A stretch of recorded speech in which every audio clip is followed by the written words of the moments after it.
주 예수 그는 메시아 나의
할렐루야. 정말 어려운 곡인데 너무너무 잘해줬어요. 최고의 찬양대. 박수 하나 드립니다.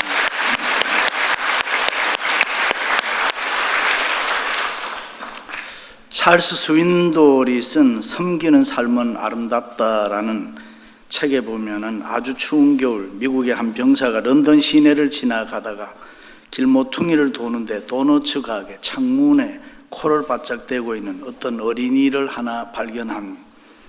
유리창 안을 들여다보니 요리사가 신선한 도너츠를 열심히 굽고 있었습니다. 굶주린 소녀는 아무 말도 안 한 채 창밖에 붙어서서 요리사의 일거수일투족을 바라보고 있습니다. 이 병사는 자동차를 세우고 그 소년 옆으로 갔습니다. 뜨겁게 달구어진 오븐에서 믿음직스러운 빵을 구워서 진열대에 넣는 모습을 보면서 침을 꿀꺽꿀꺽 넘기고 있었음. 꼬마야, 너 저 빵 먹고 싶니? 소녀는 눈이 동그래지더니 예, 먹고 싶어요. 병사는 가게 안으로 들어가서 도너츠 한 박스를 사가지고 나와서 추위 속에 있는 그 아이에게 주었음. 많이 먹어라. 그리고 자동차로 걸어가는데 자기 옷자락을 잡아당기며 그 소년이 이렇게 말했습니다. 아저씨는 하나님이세요. 그렇습니다. 세상에서 가장 아름다운 것이 다른 사람을 섬기는 사랑입니다.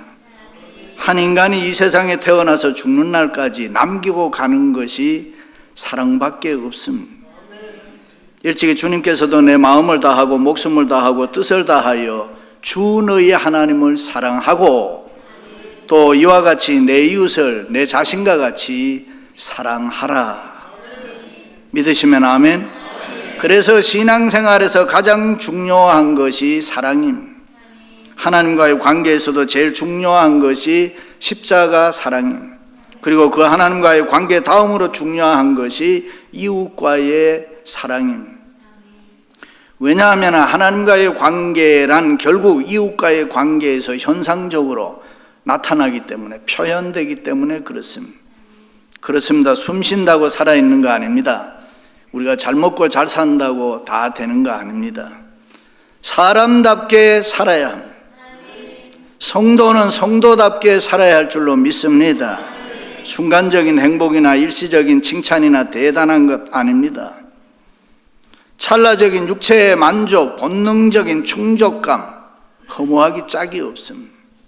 그러므로 성도는 하나님을 기쁘시게 하는 영원한 가치를 가지고 살아야 할 줄로 믿습니다.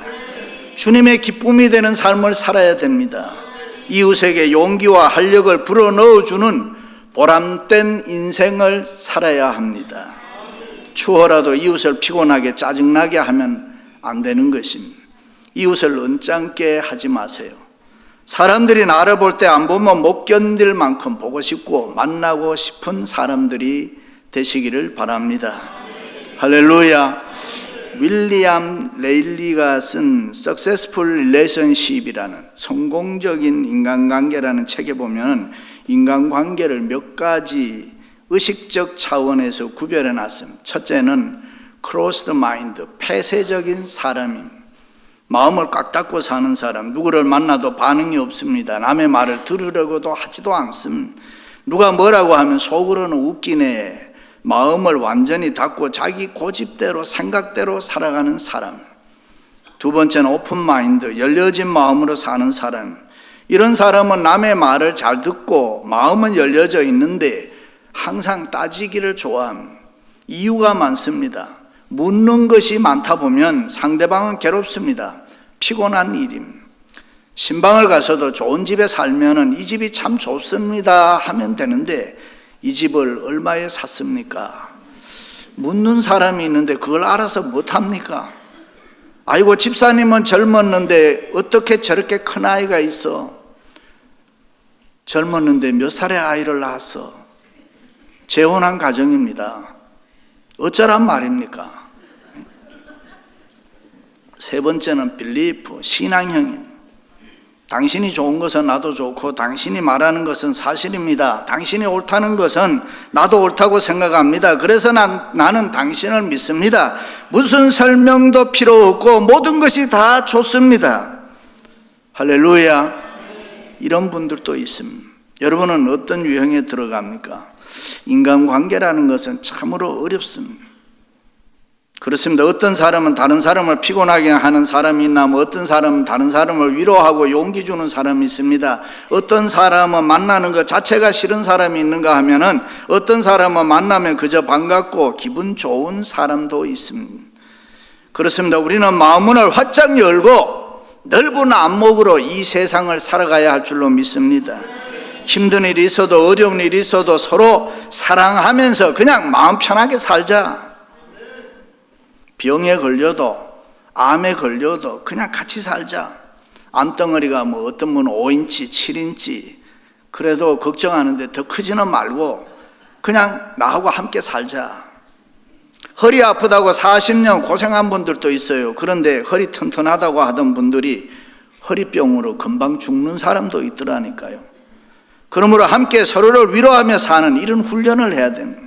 사람은 완전할 수가 없습니다. 세상에 내 마음 드는 사람만 있겠어요? 문제를 다 해결하려고 하지도 마세요. 살아가면서 하나하나 문제는 해결하며 살아가면 되는 것입니다. 그렇습니다. 문제를 겁내지 말고 문제를 품고 사세요. 예수 그리스도와 더불어 산다는 것은 마지막 순간까지 예수 그리스도의 사랑, 예수 그리스도의 위로, 예수 그리스도의 격려를 나누면서 함께 살아가는 것을 말합니다. 부름받은 주의 백성들이 함께 모인 이 거룩한 공동체, 교회 안에서도 서로에게 위로되고 격려되고 사랑으로 유익을 주는 교회가 필요로 하는 사람들 되시기를 축원합니다. 피천득 씨의 글에 보면은 무용과 무용수를 구별할 수 없다고 했습니다. 설교자와 설교를 분리할 수가 없습니다. 성도와 하나님의 말씀은 분리될 수가 없습니다. 성도와 사랑은 분리될 수가 없습니다. 성도와 행복, 성도와 축복은 서로가 분리될 수가 없습니다. 우리는 행복한 사람들입니다. 우리는 가진 자입니다. 우리는 축복을 많이 받은 사람들입니다. 우리는 받아도 아주 많이 받은 사람들입니다. 믿습니까? 나의 나된 것은 다 하나님의 은혜라. 그러므로 우리가 먼저 받은 은사대로 섬겨야 됩니다. 성도는 받은 은혜가 많은 사람이기 때문에 기다리면 안 되는 것입니다. 먼저 해야 됩니다. 먼저 이해해야 됩니다. 먼저 사랑해야 됩니다. 먼저 용납해야 됩니다. 먼저 화해해야 됩니다. 때로는 먼저 한다는 것이 자존심 상하고 손해 나는 것 같고 힘들고 괴로울 때가 있습니다. 어떤 때는 뭐 또 꼭 그렇게 해야 되나 부담이 될 때도 있습니다. 그러나 하나님을 기쁘시게 하고 교회가 필요로 하는 사람은 항상 먼저 하는 사람, 그것이 예수님의 정신입니다. 예수님이 우리를 사랑하셔서 먼저 이 땅에 인카네이션, 도성인신했다. 하나님의 형상으로 지음받은 우리들, 예수 그리스도의 생명과 능력을 소유한 우리들, 믿음을 가지고 세상을 먼저 내가 변화시켜야 되는 것입니다. 내 힘이 아니라 하나님의 힘으로. 내 가정이 날 행복하게 하지 못하면 내가 가정을 행복하게 만들어야 되는 것입니다. 내 남편이, 내 자식이 나를 행복하게 하지 못하면 내가 내 남편을, 내 자식을 행복하게 만들어야 되는 거예요. 내가 이 교회 다니는 것은 내가 이 교회에 등록했기 때문에 그저 다니는 것이 아니라 하나님이 나를 이 교회에 보내셨다는 소명의식을 가지고 하나님의 영광을 위해서 좋은 교회를 만들어 주께 영광을 돌려야 할 줄로 믿습니다. 할렐루야. 오늘 위대한 사도 바울이 에베소 교회 한 평신도인 오네시보로를 교회가 필요로 하는 사람이라고 칭찬하고 자랑하고 있습니다. 저와 여러분들도 이 교회에 필요한 성도들이 되시기를 바랍니다. 그럼 교회가 필요로 하는 오네시보로는 어떤 사람인가? 첫째는 다른 사람을 격려해 주는 사람. 그가 나를 자주 격려해 주고, 바울이 오네시보로를 칭찬하고 축복할 때에 먼저 그가 나를 자주 격려해 주었다라고 했습니다. 헬라어 원문에 보면 활력을 넣어준다, 생기를 준다, 싱싱하게 해준다, 기분 좋게 해준다. 그래서 현대 성경에는 용기를 북돋워 준다라고 번역되어 있습니다. 그렇습니다. 지금 바울은 쇠고랑을 차고 차디찬 로마의 감옥에서 낙심하고 좌절하고 실망하고 있습니다. 그런데 그에게 오네시보로가 찾아와서 위로하고 격려해 주었습니다. 죽음을 기다리는 자유가 없는 사람, 내일 내 인생이 어떻게 될지 모르는 사람, 인생을 포기해야 하는 감옥이라는 소망이 없는 그 힘든 자리에 있는 바울에게 자주 찾아가서 힘을 내세요. 하나님이 함께 해주십니다. 용기 가지고 일어나세요. 믿음의 삶을 살도록 바울을 위로하고 격려해 주었다. 그렇습니다. 오늘날 또 교회가 필요로 하는 사람은 다른 사람을 위로해 주고 격려해 주는 사람, 행여라도 마음을 상하게 하는 거치는 자가 되면 안 되는 것입니다. 다른 사람 기분 나쁘게 하면 안 되는 것입니다. 일찍이 바울은 유대인에게나 헬라인에게나 하나님에게나 교회에 거치는 자가 되지 말고, 믿으시면 아멘. 나와 같이 모든 일에 모든 사람을 기쁘시게 하여 자기의 유익을 구하지 아니하고 많은 사람의 유익을 구하여 그들로 하여금 구원을 얻게 하라. 그래요. 여기 거치는 자 되지 말라는 말은 다른 사람들에게 불쾌감 주지 마라, 마음을 상하게 하지 마라, 위로하고 격려하여 서로 저희로 하여금 구원을 얻게 하라. 우리는 다 조국을 떠나서 이민자로 이곳에 와서 사는데 이민 생활이 녹록하지 않잖아요. 얼마나 힘들고 어려운 일이 많이 있습니까? 그래서 교회에 와서 서로 사랑받고 위로받고 격려받아야 되잖아요. 그런데 아이고 집사님 얼굴이 왜 그래, 반쪽이네, 얼굴이 형편없네, 왜 남편이 속썩여, 아이들이 속썩여, 그런 말 들으면 은혜 되겠습니까? 아이고 집사님 왜 그래, 뚱뚱해, 살쪘어, 너무 살 좀 빼. 아니 집사님은 왜 그렇게 비쩍 말랐어, 사람이 말라 돌아가네, 가죽만 입혀놓았네. 루즈 색깔이 왜 그래, 옷 색깔이 틀렸어, 머리 잘랐네, 지난번 머리가 훨씬 이뻤는데. 말을 꼭 그렇게 해야 됩니까? 그러면은 무슨 은혜가 되고 무슨 위로가 되고 교회에 와서 무슨 축복이 되겠습니까? 이왕이면은 집사님은 언제나 보아도 예뻐요, 언제나 보아도 날씬해요, 보기 좋아요, 집사님은 언제나 보아도 안정감이 있어요, 푸근해요, 참 보기 좋아요. 여자들은 자기가 이쁘다는 칭찬 들으면은 90%는 화장실 간다 그래요. 거울 보러 간단 말이죠.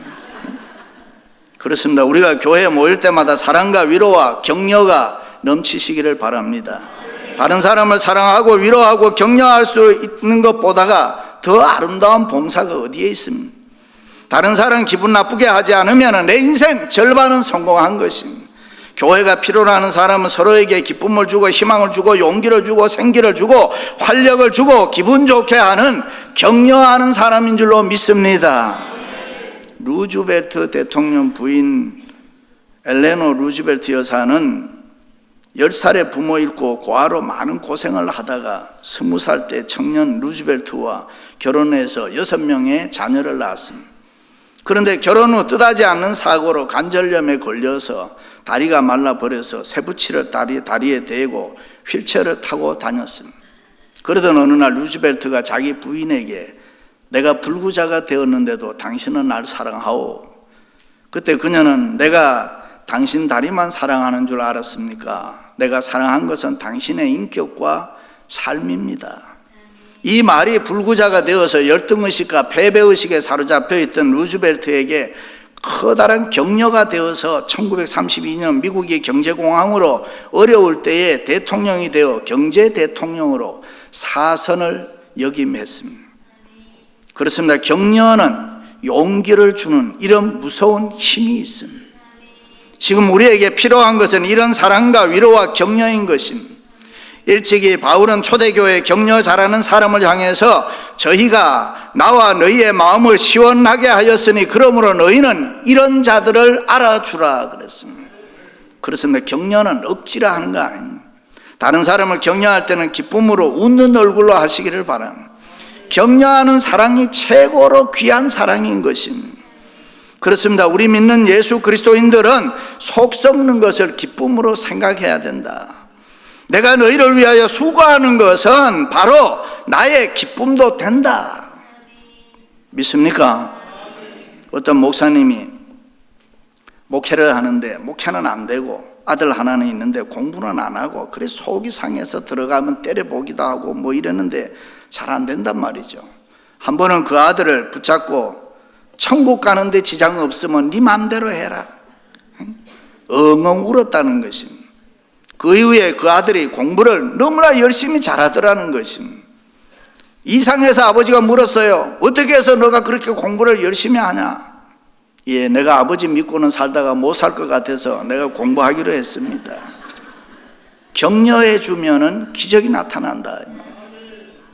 그렇습니다. 교회가 필요로 하는 사람들은 다른 사람들의 마음을 기분 좋게 하고 사람들의 부족한 것을 채워주고 아픔을 감싸주고 위로하고 격려하는 사람인 줄로 믿습니다. 할렐루야. 두 번째는 다른 사람을 인정해 주는 사람. 그는 내가 사슬에 매인 것을 부끄러워하지 아니하고, 다시 말해 바울이 오네시포로를 칭찬할 때 그는 내가 사슬에 매인 것, 제수의 몸으로 로마의 감옥에 있는 것을 부끄러워하지 않았다는 말은 바울을 인정해 줄 알았다는 것입니다. 이것은 대단히 중요한 말입니다. 겉모술수와 거짓과 위선이 판을 치는 인간사에서 어떤 한 사람의 진실과 진가를 순수하게 평가해주고 또 그것을 인정하고 알아준다는 것은 참으로 아름다운 일입니다. 여러분들이 잘 아시는 대로 바울이 감옥에 간 것은 복음을 위해서 순교적 차원에서 갔습니다. 그런데 그 당시 많은 사람들은 그렇게 생각하지 않았습니다. 뭔가 잘못한 게 있어서 감옥에 갔다고 오해를 했습니다.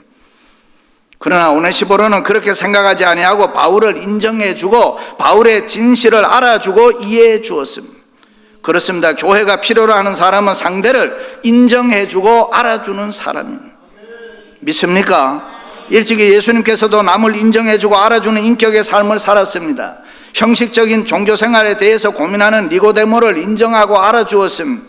물질의 욕망과 습관적인 부정의 삶에서 헤어나오지 못하는 이 삭개오를 인정하고 알아주었음. 예수님 눈치만 보면서 멀리 따라가던 베드로를 인정하고 알아주었음. 동전 2닙을 헌금통에 넣은 과부의 심정과 신앙을 인정하고 알아주었다.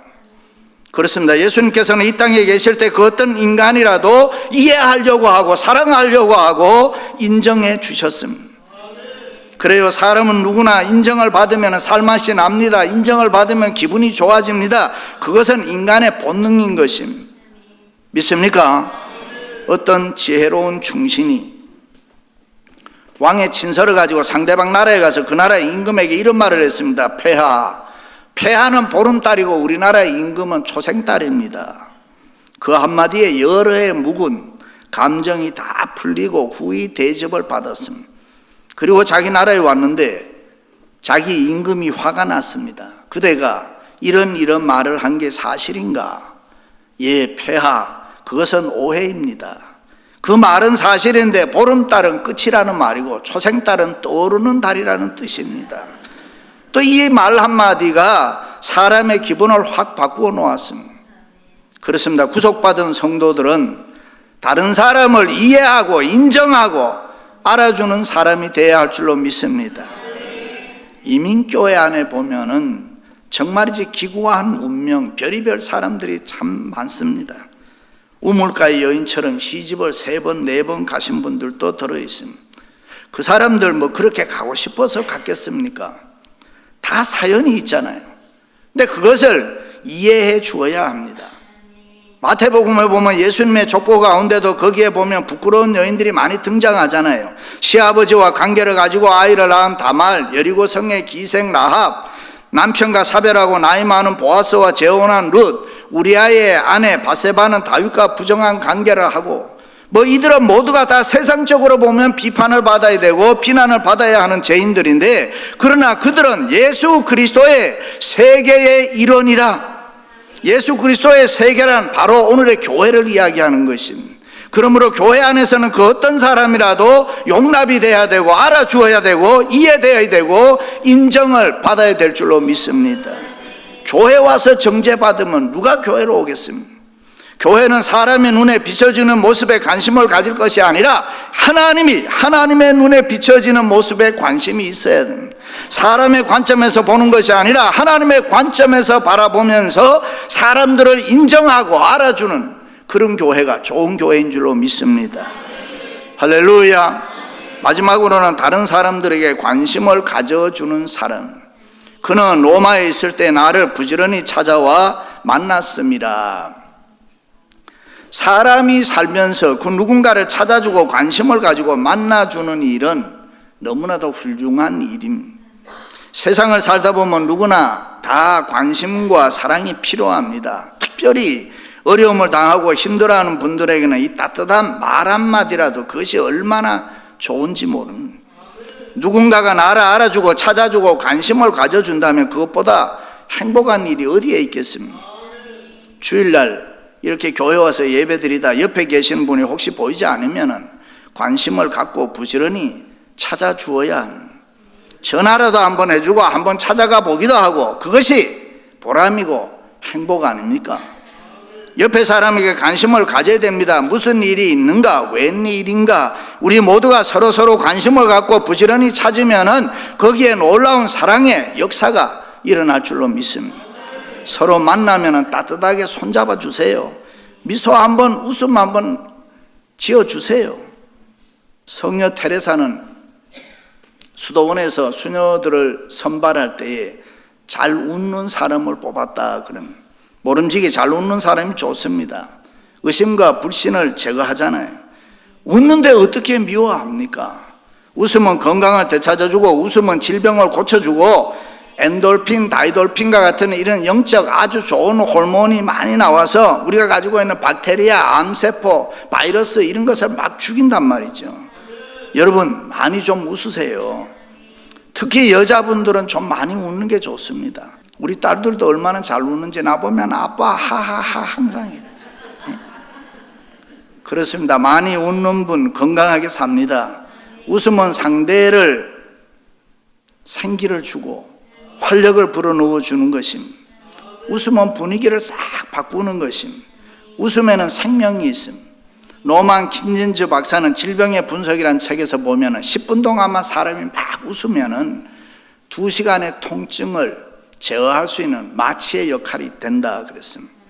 센티베리의 미소라는 작품에 보면 프랑스의 작가가 독일군을 향해서 증오하는 것이 아니라 미소를 보냄으로 살아납니다.